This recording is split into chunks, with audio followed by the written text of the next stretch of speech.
बिस्मिल्लाहिर्रहमानिर्रहीम। किसी ने बड़ी खूबसूरत बात की थी कि हमारी ट्रेन जो है वो जहन्नम की तरफ गामजन हो जाती है और हमें इसका इदराक ही नहीं होता, इसका शऊर ही नहीं होता। और उसकी जो बेसिक वजह है वो ये एक तलाक का टॉपिक है।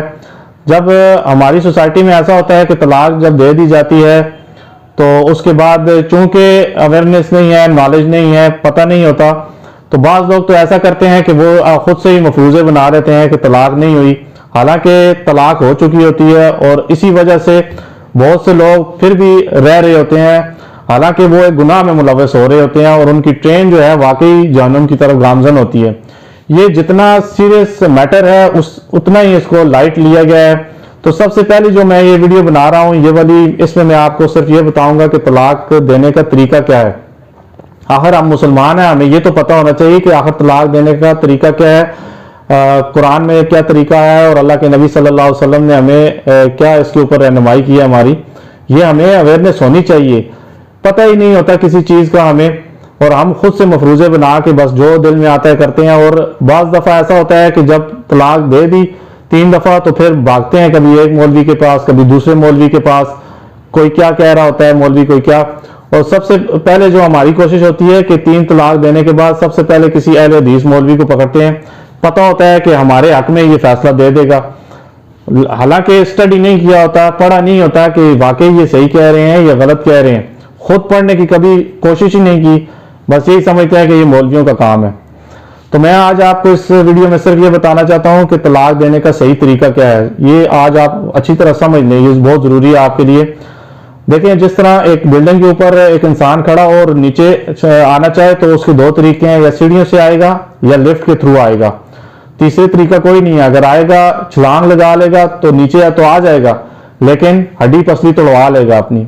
इसी तरह तलाक देने के 2 तरीके हैं जो हमें कुरान और सुन्नत से मिलते हैं। इसके अलावा कोई भी तरीका अख्तियार करेंगे उससे तलाक वाक़या हो जाएगी, ठीक है, तलाक तो वाक़या हो जाएगी, लेकिन वो गलत तरीका होगा, वो अल्लाह के गज़ब को दावत दे रहा होगा। तो सही तरीका आपने सीख लेना है। सबसे पहला जो तरीका है वो कुरान के अंदर आया है, सूरह अल बकरा के अंदर।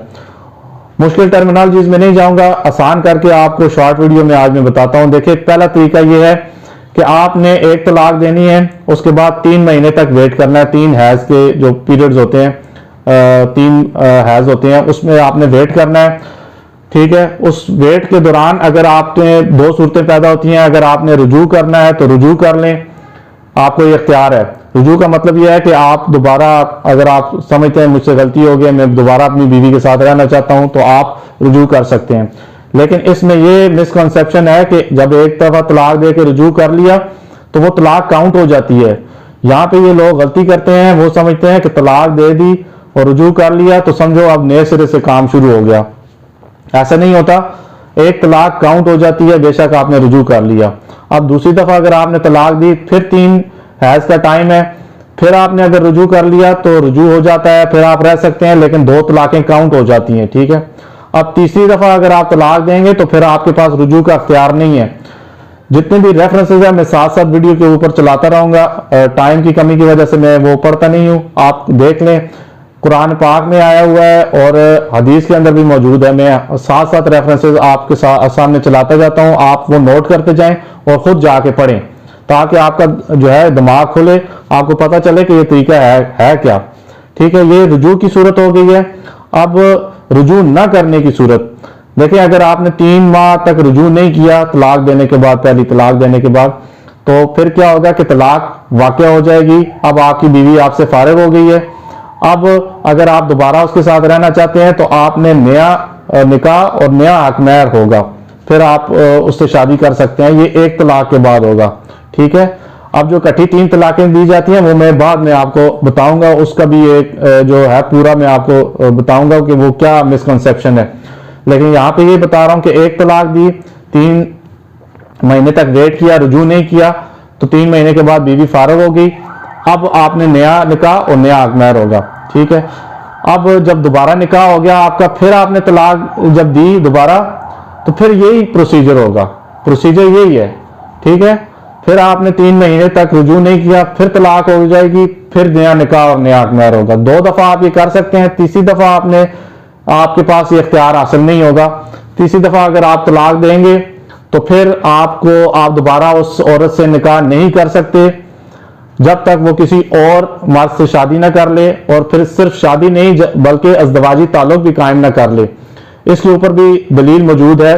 जब वो दूसरे मर्द से शादी करेगी और अज़दवाजी ताल्लुक कायम कर लेगी, फिर वो अगर मर्द दूसरे वाला उसको छोड़ देता है अपनी मर्जी से, तो फिर आप कर सकते हैं। ठीक है, ये दो सूरतें मैंने आपके सामने बयान कर दी। ये पहला तरीका था तलाक देने का।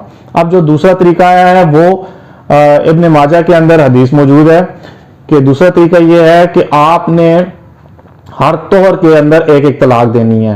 एक तलाक दी, फिर 1 महीने वेट किया, हैज से पाक हुई औरत, दूसरी दफा तलाक दी, फिर हैज से पाक हुई औरत, फिर तीसरी दफा तोहर की हालत में, तोहर मतलब पाकी की हालत में आपने तलाक दी, यानी एक एक महीने के वक्फे के साथ। अब ये उस वक्त होता है जब आपने ये डिसाइड कर लिया होता है कि मैंने अब 3 तलाकें देनी ही देनी है, मैं औरत के साथ नहीं रहना चाहता, मैंने 3 तलाकें हर सूरत में देनी है, तो आप एक एक महीने के वक्फे के साथ देंगे। इकट्ठी 3 तलाकें कभी नहीं देनी, ये मना किया गया है। इसके ऊपर अल्लाह ने जो है सख्त वईद बताई है, वो मैं अगली वीडियोस में आपको बताऊंगा।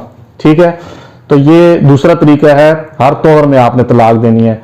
और फिर जो तीसरा तौर में आप तलाक देंगे, उसके बाद एक हैज का जो है वो इद्दत है। चूंकि ये 3 महीने ऑलरेडी गुजर चुके होंगे, तो फिर एक ही महीने का जो है वो इद्दत का पीरियड रह जाता है। तो ये दूसरा तरीका मैंने आपको बता दिया। ठीक है, इन दोनों तरीकों के अलावा कोई भी तरीका आप इख्तियार नहीं कर सकते तलाक देने के लिए। ये जो लोग इकट्ठी 3 तलाकें देते हैं या जो हैज की हालत में तलाक देते हैं, ये मना किया गया है इससे। ये मैं फिर चूंकि डिटेल है, मैं बाद में फिर आपके सामने जो है वो ये बयान करूंगा। अब इद्दत के हवाले से भी मैं आपको जल्दी से बता देता हूँ। इद्दत जो है वो औरत अपने ही घर पे गुजारेगी। शोहर को ये आकाशन नहीं है कि वो औरत को घर से निकाले, इद्दत वो अपने घर पे ही गुजारेगी। इसके बारे में भी हदीस मौजूद है। तो आज की वीडियो में मैंने आपको ये 2 तरीके बता दिए हैं, सिंपल करके बताए हैं, ज्यादा कॉम्प्लेक्स नहीं किए, ना ही मुश्किल टर्मिनोलॉजीज बताई हैं। इन्हीं 2 तरीकों से आपने तलाक देनी है। अगर आपको कभी ये जरूरत पड़ जाए, पहले तो अल्लाह ताला जो है वो सबको इससे महफूज रखे, और हलाल चीज़ों में जो सबसे नापसंदीदा अमल है वो तलाक ही है। लेकिन जब ये मामला तो आते रहते हैं हमारे पास, अगर ऐसा कोई मामला आता है तो हमें ये अवेयरनेस होनी चाहिए। अब नेक्स्ट वीडियो में मैं इंशाल्लाह आपको मजीद इसके बारे में बताऊंगा, जो हमारी सोसाइटी में मिसकंसेप्शंस हैं वो भी दूर करने की ज़रूरत है।